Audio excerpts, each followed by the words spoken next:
As we get closer to the start of school, students take a stand against gun violence.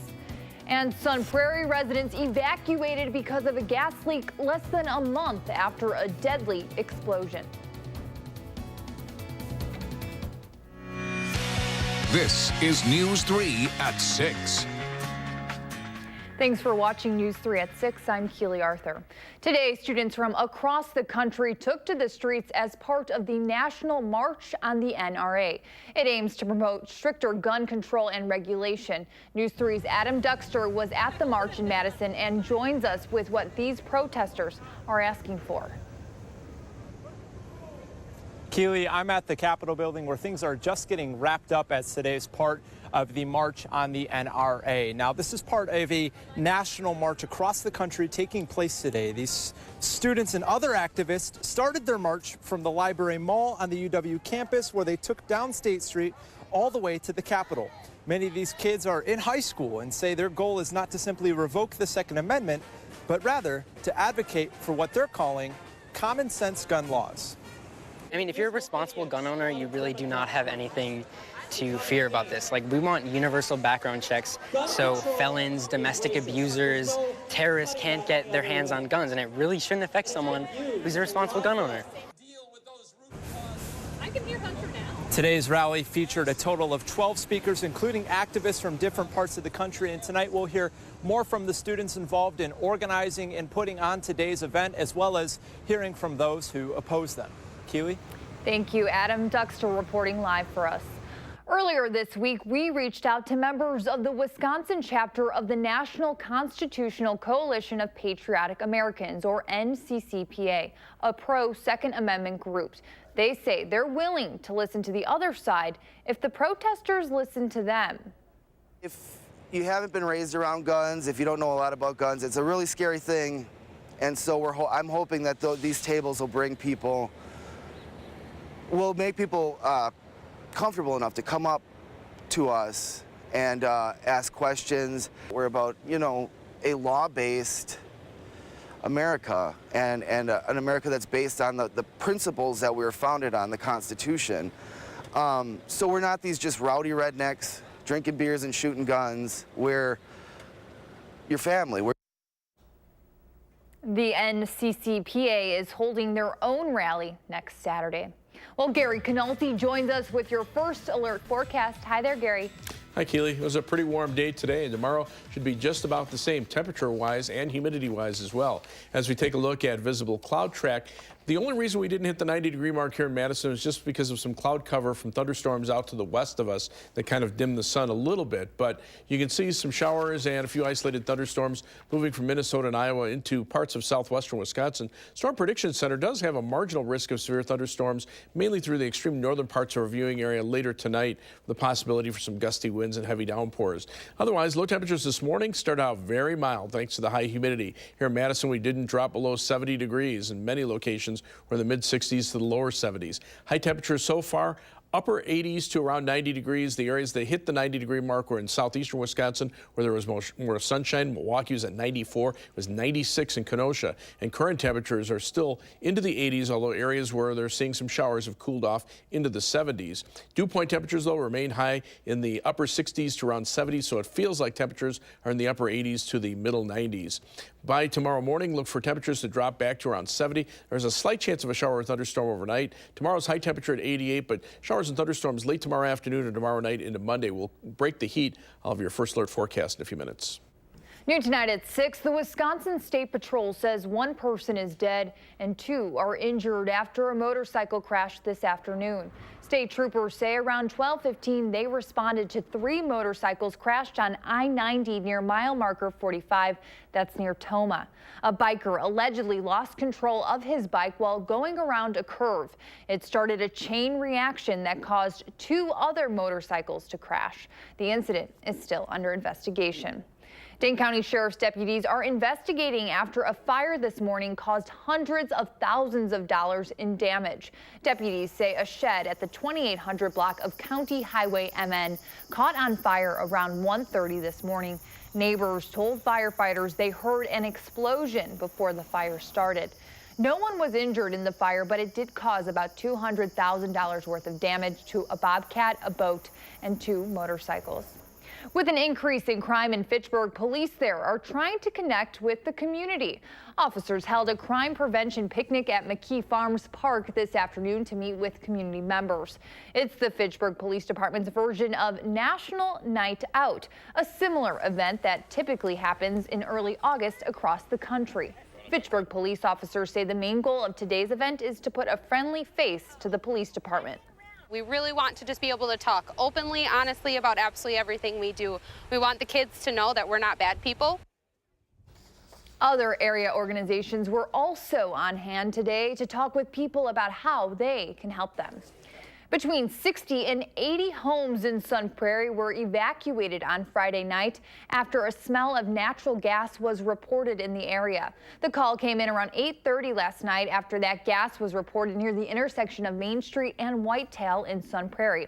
Officials said this is something they weren't going to take any chances with within homes within a half mile of, and they were evacuated to Sun Prairie High School. Obviously, with our recent incident, we're very concerned when situations like this happen, and so are our residents. I was thinking my house could probably go on fire, so I was worrying I need to take lots of stuff. Around midnight, families were given the all clear to go back home. A We Energy spokesperson tells News 3 the smell of gas came from a piece of machinery in a nearby gate station that was leaking natural gas. She said We Energies is working to repair that piece of equipment as quickly as possible. A Middleton business is joining in the effort to support victims of last month's Sun Prairie explosion. Middleton Jewelers is bringing in flavored ice on this hot day for customers who are looking to buy a different kind of ice. 50% of 3 custom pieces the business is going to sell and give to the Sun Prairie Relief Fund. The owners of the business say that helping the Sun Prairie community fits squarely into their mission. We've always been a big believer in what, the more you give, the more you get, and it's, whether it's blessings or whatever it is, it's, we're very just, that's how we built our business, and so we just continue to do that, and we've been very fortunate. Additionally, $600 of every custom piece they sell goes through the fund. Coming up, it's the perfect way to cool off in the summer, but are pools as clean as they are refreshing? We'll tell you coming up in Consumer Reports.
Welcome back. It may be cool and relaxing on a hot summer day, but even a pool that looks clean can be swimming with microscopic parasites. Amanda Quintana and Consumer Reports dives into a common cause of swimming-related illnesses and what you can do to avoid it. When it comes to pools, you never know what kind of germs and parasites may be lurking below the surface. E. coli, Giardia, Campylobacter, norovirus. There's a lot. The most common culprit when it comes to swimming-related illnesses is Cryptosporidium, or crypto for short. It's spread through fecal matter, even a small amount of which can contain millions of germs. Vincent Grappa has been in the pool business for 35 years. If a child has an accident in the pool or there's any type of elimination in the pool, we know that we have to treat it right away. That's because regular levels of chlorine won't kill crypto, which can survive in a well-maintained pool for up to 10 days. It's also easy to catch. The CDC says swallowing even a mouthful of water infected with crypto can lead to weeks of diarrhea, nausea, and vomiting. They should not be swallowing the water, and they shouldn't be using the bathroom in the pool. To protect yourself and your family, make sure everyone who swims in your pool follows some simple guidelines. Anyone who is experiencing diarrhea or has been sick should not swim. Have people take a shower or at least rinse off before they swim and after they swim. Also have kids take frequent bathroom breaks to reduce the risk of accidents. That goes for babies as well. Those swim diapers are not foolproof. Grappa says if fecal matter does get into the pool, don't take any chances. Everybody out of the water, shut it down. He says the only way to effectively kill crypto is to have a professional super chlorinate the water and then slowly bring it back to normal levels again, a process that can take at least 8 hours. It's like a super germ, you know? That's the only real way to take it out of the pool. For Consumer Reports, I'm Amanda Quintana. If you've gotten sick after swimming, your doctor can run tests to see if crypto is the cause. If it is, the CDC says you should wait a full 2 weeks after the diarrhea has stopped before you can get back into the pool. Well, coming up next on News 3 at 6, more severe weather on the East Coast. We have the details. And here in southern Wisconsin, warm and humid weather will continue for tomorrow, but we'll have our own batch of thunderstorms tomorrow night into Monday, and that will break the heat of your First Alert forecast in just a few minutes.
Welcome back. Powerful thunderstorms have left a wake of destruction along the East Coast. Hardest hit Webster, Massachusetts, where the National Weather Service confirms a tornado touched down. It's one of at least 3 tornadoes that have hit the region in the last few days. Nikki Batiste reports. Oh my God, a tornado must have just went right through here. The tornado touched down on Webster's Main Street, ripping up several buildings. What can you do? All you can do is just tear it down and deal with the aftermath. Crews started to tear down 2 of them Saturday afternoon after salvaging what they could. Officials say during the storm, chunks of one of the buildings hit this car, and the woman inside suffered minor injuries. We have a very dense downtown, so while we have some damage here, it could have been a lot worse. I think we're very lucky. Thunderstorms have swamped the entire East Coast since the middle of the week. Flood warnings remain in effect in parts of Maryland, Pennsylvania, New Jersey, Connecticut, and Rhode Island. This is all because of the jet stream. The last 2 weeks, we've had this warm, humid pattern that set up almost Florida-like along the East Coast, and that meant for flood threats almost daily. In New Hampshire, a funnel cloud was spotted and lightning struck the roof of the Hopkinton Town Library, sparking a fire that damaged thousands of books. And in Lynchburg, Virginia, water officials opened up a hole in a dam where water levels forced an evacuation of about 150 homes Thursday. The new stream will help lower reservoir levels so officials can make needed repairs. Nikki Batiste, CBS News, New York. Cleanup continues at the site of 2 confirmed tornadoes, one in Charlottesville, Virginia, and another in Queens, New York. Today's heat isn't scaring off athletes from the CrossFit Games. Athletes are running, swimming, and working out to compete for the title of fittest on the planet. Throughout the event, officials expect 70,000 attendees to come to the competition. The games are expected to generate $12 million in spending across Dane County. But with the heat index reaching the lower 90s, staying safe is a concern participants are tackling head on. A lot of ice, a lot of water. We are prepared for the heat today. I see a lot of big straw hats on some of the visitors here, so we're getting ready for it. The hot weather's great. I'll take that any day. It was way better than the rain we had last year. And come out, it's a blast. The last day of the competition is tomorrow. There will be an awards ceremony to celebrate the individuals and teams and their performances in the competition. Well, turning it over to Gary Canalti now. The weather pretty warm for those athletes and everybody else. Yeah, I can't imagine being out there like those athletes are. And then in this heat and humidity, it's a scorcher out there. Tomorrow will be about the same, but we'll see some showers and thunderstorms later tomorrow into tomorrow night that'll break the heat. Now, today we didn't get quite as warm as I thought we would. I thought we'd hit the 90-degree mark. We made it to the upper 80s, and a lot of it was just because of these mid and high-level clouds that came in from the west from thunderstorms that were farther out to the west. But you can see those storms have been weakening as they push eastward. Here's Doppler track, and you can see showers and just a few isolated thunderstorms moving into southern Wisconsin. There might be another round of thunderstorms up in northern Wisconsin later on tonight as another weather disturbance moves in, but that will mainly affect areas north of Madison. The Storm Prediction Center does have a marginal risk of severe thunderstorms over about the northern 2/3 of the state for gusty winds and hail in the main threat. Now tomorrow, the cold front gets a little closer to us. We'll see more storms develop late in the afternoon into tomorrow night. There's actually a slight risk of severe thunderstorms around the La Crosse area westward right along the Minnesota and Iowa state line, and a marginal risk across much of the rest of southern Wisconsin north of Madison. And then on Monday, the slight risk area moves into much of southern Wisconsin with a marginal risk for southeastern portions of the state. That might be our best chance for severe weather as a cold front moves through. Now, cloud cover could limit the severe weather potential, but should we get enough instability for severe thunderstorms, hail, gusty winds, maybe even an isolated tornado can't be ruled out on Monday. But a lot of that will depend, again, on cloud cover and how warm we actually get on Monday. Tomorrow, though, look for temperatures. This is around 4 o'clock into the upper 80s to lower 90s, very similar to what we're seeing today. But when you factor in the humidity, it'll feel more like heat index values in the lower to middle 90s for much of southern Wisconsin. Now, after that, the temperatures will come down to a little more tolerable levels. The live view from the Edgewater Skycam in downtown Madison, skies are mostly cloudy right now. High temperature so far today, 87. So we didn't make it to the 90-degree mark, but we were just a couple degrees shy. 70, though, the muggy overnight low temperature. temperature, and right now we're at 84. Mostly cloudy skies, winds out of the south at 14 miles per hour. It feels like it's 88 degrees because dew point temperatures are close to 70 degrees. Where showers have moved through, temperatures have cooled off into the 70s elsewhere across eastern and southern Wisconsin. Temperatures are in the 80s to around 90. It's still 90 in Milwaukee. But you can see these showers moving on through. The main part of the jet stream still in a southwesterly to northeasterly direction, continuing to bring up moisture. So until this cold front comes through, the threat for showers and thunderstorms will be with us, and that will continue at least into Monday. Our forecast for tonight calls for partly cloudy skies. It'll be muggy with a chance for a shower, maybe an isolated thunderstorm. Low temperature dropping to 70. Tomorrow, partly sunny, breezy, very warm and humid. High temperature 88. Heat index 90 to 95, but we could see some late day thunderstorms. On future track, you see those showers just kind of fizzling out as they push on through. Maybe another chance for a shower or thunderstorm late tonight. But tomorrow, look for dry weather for much of the day with highs in the upper 80s. Then the better chances for showers and storms arrive late tomorrow afternoon into tomorrow night. And Monday, low temperature tomorrow night around 70. And then on Monday, look for high temperatures around 80. But rainfall amounts through Monday could total 1 to 2 inches with some heavier amounts and a heavier shower or thunderstorm. 7 to 10 day forecast, though, calls for temperatures to be back in the lower 80s for much of next week. Slight chance for a shower or thunderstorm Tuesday, a little better chance on Thursday, then warm for next weekend. Well, it's a big night in the football world. Hall of Fame ceremony, Packers family night, and the Badgers not without some dings here and there in week 1 of fall camp. Those stories next in sports. And first on Fox after the match, a Wisconsin man lost both of his legs after an infection spread around his body. Why doctors think it was caused by his dog. Tonight on Fox 47.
Well, if you're a Jerry Kramer fan, get some Kleenex ready for tonight because it's going to be an emotional one. The 82-year-old five-time NFL champion, five-time All-Pro will finally be enshrined into the Hall of Fame tonight in Canton, Ohio. Last night, already an emotional one, as Kramer got the gold jacket from his daughter, Alicia, who spearheaded the whole campaign to get her dad into the Hall of Fame 6 years ago in the form of a petition. And Kramer truly is the embodiment of patience paying off. He's waited 45 years and 11 nominations for this day. We'll have more tonight on News 3 at 10. Meanwhile, back here in Wisconsin, thousands of Packers fans expected at Lambeau tonight for Family Night, the annual event giving fans a chance to check out the team this year. But it's also important for the players, especially the rookies, to experience what Lambeau is like in a game-like atmosphere. Just ask the veterans how important that is. It's good to have those nerves come up for the young guys. There'll be some semi-live drills. There'll be competitive drills, and we play in like, what, 6 days? So we got to start feeling what those pressures and butterflies and nerves, how they affect our performance as young players, and because we're going to need great performances when we start week 1 of the preseason here in 6 days. Well, the Packers had quite a few injuries during the first week or so of camp, and same for the Badgers in day 3 of fall camp. Xander Neville overextending his leg and left practice early, but he did come back, walked around later, and appeared to be okay. Chris Orr taking reps for TJ Edwards, who had an ice pack on his right hamstring for part of practice, but TJ also seemed to be okay. Running back Tywan Deal looking healthy this season after suffering injuries throughout his career. He and Chris James, they'll be in the mix for backing up Jonathan Taylor here, and will bring a level of maturity to the backfield and special teams. One, they're old enough now to know, and two, you know, how can you find a contributing role? And both, I think, are, you know, they've got to. Certainly, there's the running back, and then both are capable in special teams, and I think it's, you know, it's big for both of them. Well, pretty sure that the Brewers all had a good night's sleep last night after getting back early in the morning, and then Eric Thames hitting a 3-run home run in the 9th last night to beat the series opener, win the series opener rather, against the Rockies. Tonight, Freddie Peralta heading to the mound for the Brew Crew. He'll be opposed by Tyler Anderson. The 22-year-old Peralta is 4-2 this season with a 3.61 ERA. Right now, they are scoreless in the first inning. Day game for the Padres and Cubs at Wrigley. Scoreless till the second here. Kyle Schwarber slamming that ball out to right field off of Walker Lockett. Cubs up first, 1-0. 5 batters later, Anthony Rizzo at the plate. He hit a solo homer last night. Today, it's a 2-run home run. And the Cubs win 5-4. They'll go for the series win tomorrow. Our resident Cubs enthusiast, we'll call you, right? I have tickets for the game tomorrow. Okay, so he'll be there tomorrow. Chief meteorologist, resident Cubs enthusiast. Exactly. Those are his titles. Well, the rain should hold off there. We might see a shower or thunderstorm here late tomorrow afternoon here. We might even see a couple of showers or a thunderstorm tonight. You can see a few on Doppler track. But as we look at the 7 to 10 day forecast, upper 80s for tomorrow, then back down to around 80 with thunderstorm chances on Monday, mainly in the low 80s for much of next week before a warm up next weekend. Looks pretty good. See you at 10. Making plans that are weather dependent? Get an accurate 12-hour, even a 10-day forecast. Download the Channel 3000 First Alert Weather app and start planning.